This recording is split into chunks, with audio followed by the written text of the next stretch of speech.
This is Crystal with Pierre, and just really fast I wanted to walk you through just a simple, fast Lightroom edit on this image. There's a few different tools that you can use, and I'm not saying that this is the only way to do this, but this is just what works great for me, and so I figured I would share how I would do this in Lightroom. So first I would crop this image. I wasn't a super big fan of the fact that I chopped her fingers off, and I'm not super in love with the way this hand looks, but it isn't as bad as the chopped fingers. So first I'm going to just click my crop tool, which is this little square up here in the upper right hand corner. And it's nice because it gives you the grid, which allows you, especially as you're learning photography, the rule of thirds. The rule of thirds states that things are more appealing to the eye if the focal point of the image falls into either the upper or the lower third. So where these 2 points intersect right here. So I'm going to go ahead and just grab this corner and hold down the shift key, and it'll keep the constraints of the crop. And I'm just going to drag it down a little bit. I'm going to pay attention to her hand here first. And so I like the fact that I've chopped off her hand. Now you don't want to chop it at like right here in the middle, like right where her wrist is. So now I'm going to move it up, move the crop up.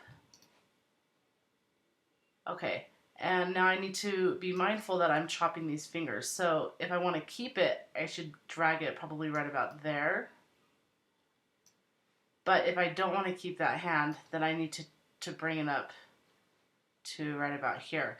And see what happens to the crop tool when you're not holding the shift button down. It will change sizes. So if you want to maintain the original size, you just hold down the shift button and it'll maintain that size throughout.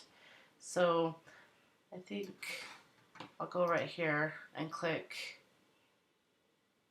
where is it at? 2x3, 4x6. Took me a second to find it. And then hold down the shift button and drag the corner out.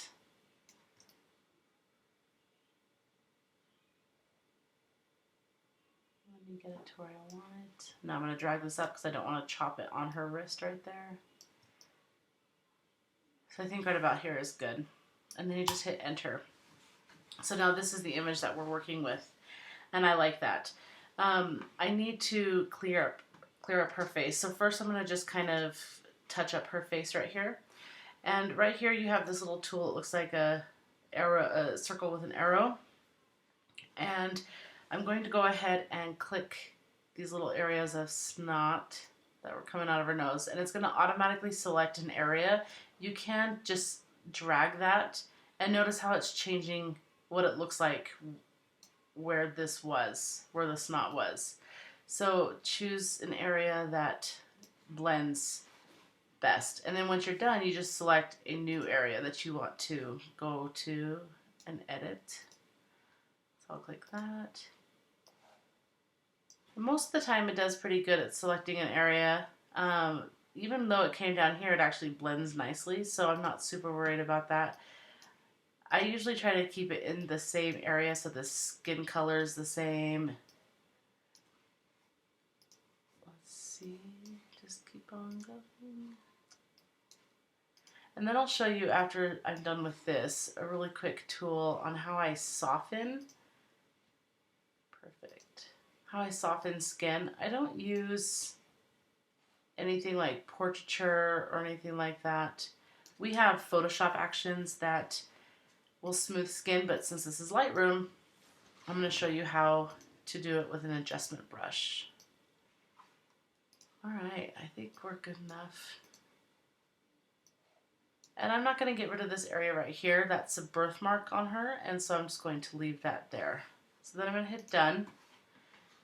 And just right here, if you click this little, it looks like 2 boxes with a Y, you can see a before and after. You can toggle between them as you click them. So here's just the quick before and after of just some basic skin touch-ups. So I'll go ahead and zoom back out.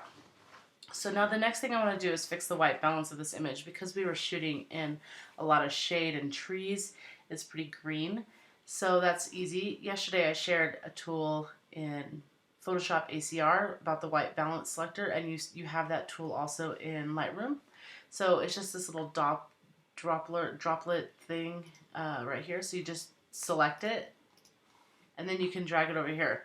Now the nice thing about Lightroom that I wish ACR also had was that as you move your cursor around up in this upper left hand corner, you can see what the change will be to that image if you were to select that. The same thing with presets. You can run your mouse over these presets and it'll show you what the image would look like. So I'm not seeing anywhere on this white dress that I would be super happy with the coloring of the image. But if I come up to the whites of her eyes, I feel like that looks much better. It's going to be a little blue, but I can easily fix that. So if I just click the white of her eye, you saw how much better that looked. It got rid of a lot of that green cast. And then all I need to do really is just raise the exposure just a little bit and warm her up just a little bit. But I feel like that's a much truer representation of what she looks like and the correct white balance. The white of her dress is white. It doesn't have any color casts, and it's not green like it was. So then I hit done, and I'll just show you a quick before and after of that. So this was the original image, and this is just with a little bit of face touch-up and the white balance corrected. So I'll go ahead and click this little button right here, get you back to your image. So now I'm just going to show you that trick for smoothing her skin. So first you're just going to come up here to the upper right hand corner and select this brush. And if you double click the word effect, it'll zero all of these out. And then what I like to do is take my clarity and drop it to like -40. And I'll make my brush. You can change the size of your brush with the bracket keys next to the letter P. The bracket key next to the letter P makes it smaller, and the one next to that makes it bigger. Those are just a couple of shortcuts. And I'll just brush over the skin. Make sure you don't touch any of the eyes or anything that you want to be sharp and in focus, because if I go like this, you can see it kind of takes away some of the sharpness to her eye. So I'll just go ahead and make sure that I stay just on her cheeks and her face. I'll make it bigger and come in here. And then right here. Okay, and then the next thing I would do is now you hit new, and then I'll double click effect to zero it out, and then I'll choose like between 40 and 50 for sharpness, and then I'll just come over her eyes and just apply some sharpening to her eyes, so that just makes her eyes pop even more. And then if I feel like I need to erase some of it, like if I only want it on just her eyelashes and stuff, I can click the word erase. And then anything that I'm doing, you see how there's a minus sign in the middle of the circle? Anything I'm doing is actually going to remove that sharpening. So now it's only on the center of her eye. So now I feel like it's a much. Let me click done and zoom out. But here's the before and after just of her face. I feel like that's much more portrait, and I like the way that that looks. So I'll zoom all the way out. And then the only thing left to do is really just do whatever editing you like to do. So I love using the tone curve in Lightroom. There's a couple different options. You can actually navigate just the actual curve itself, and if you come up, you're going to create a matte type of look, and then you can go over at the same time, and that looks really pretty. Or if you want to add like a pop, you can just drag it over on the bottom. You need to make sure you actually grab the actual corner and then drag it over. And then I like to grab this top corner here and drag this over also. Now, this red, so I actually have my warnings on. You can hit the letter J on your keyboard and it'll turn them off, or if you want them on, you can hit J again and it'll turn them on.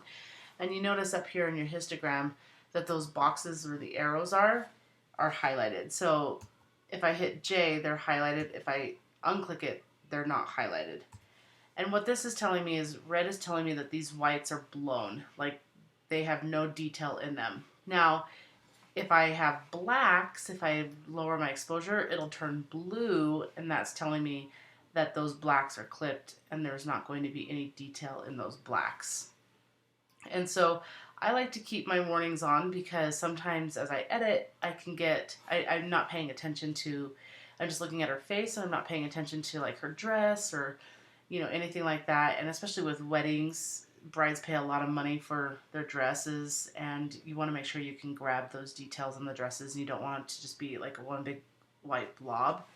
So if I turn that off, you can tell it's really bright. So if I turn it on, since I did this color pop here, I can bring down my highlights, and I can also bring down my whites. And I got to keep the color, like the little pop of color that I did, but I'm not blowing out my whites anymore. There's a little bit right here, but I don't want to get too crazy with bringing down the highlights because it'll start to mess up the skin. It'll start to give like a weird feel to the skin. So I don't like to get too crazy with my highlight recovery. And the same with the whites. You can see how it's kind of, it's just a different, I just don't like the way it looks. So I try to keep that, I don't try to go too crazy with that. So then the other option that I want to do right here is, I'll double click on effect, is I want to get out any color that is in this dress because this is actually a white. So if I come over here and click saturation, I can go ahead and just make sure I don't touch any skin or anything, or like the ribbon on the edge of her dress or anything like that. And I'm actually doing it a lot more severe than I would actually probably do it, just so you can see the difference. But I like that because it gets rid of that blue that was in the dress. Maybe right about there. It's perfect. So if I hit done. Now the nice thing actually is when I click the brush, you can see you've got these dots here, and you can click the dot and you can go back to editing that particular brush. And that'll show you, where that brush is applying. So I can click this and it's showing, oh, this is the red is showing you where you applied that brush. So I'm gonna go ahead and click done. And I think there's still a little bit of a green undertone to her. So I'm just gonna raise my tint a little bit and add a little bit more magenta. And I might raise my shadows a little bit. And maybe my exposure just a smidge. Just a smidge. Okay, and I think that is really good. And let me just show you a quick before and after. So this was the before and that's the after. And I feel like that is much better than what this was. And I could come in with my adjustment brush actually and double click effect and make sure it's new and do just highlights and just rub it over that area right here. If I really was particular with the fact that those highlights were blown. And I think that's probably good right there. But really, like, that is super simple and easy, and if I wasn't explaining it, it would have gone much faster. But that's how I would edit this image in Lightroom. So if you have any questions, go ahead and let me know. Thanks so much.